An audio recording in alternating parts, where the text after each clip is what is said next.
Well, basically, our mission is to serve the underserved. So we started by providing mobile services to nursing homes. It's very hard to get somebody out of a nursing home.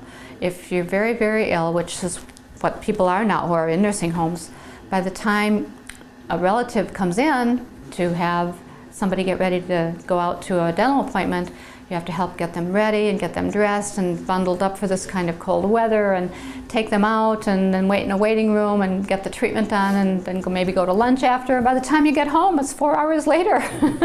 It's been a service that the residents very much appreciate, their families very much appreciate, and the facility staff very much appreciate.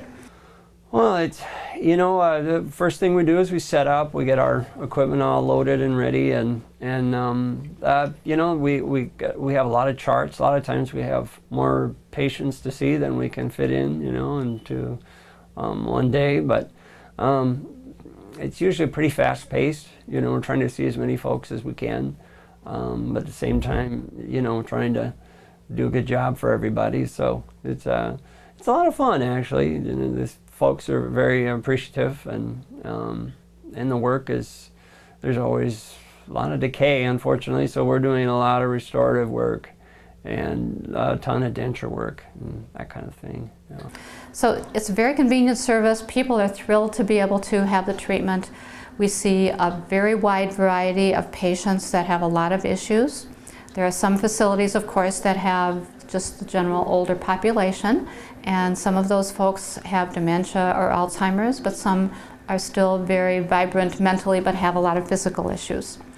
But in addition to the geriatric population, we go to facilities that have persistently mentally ill people, some that are persistently alcoholic or have other drug issues and need to have their daily cares, have assistance with their daily cares. This is a really underserved population. There's just not a lot of dentists that are willing to see folks in this age bracket and also in this income bracket. These folks don't have a lot of options, and so companies like ours are able to do a lot of good for these folks. That it'd just be just a nightmare trying to find these kind of services for these folks without us. So some of these patients need ongoing care.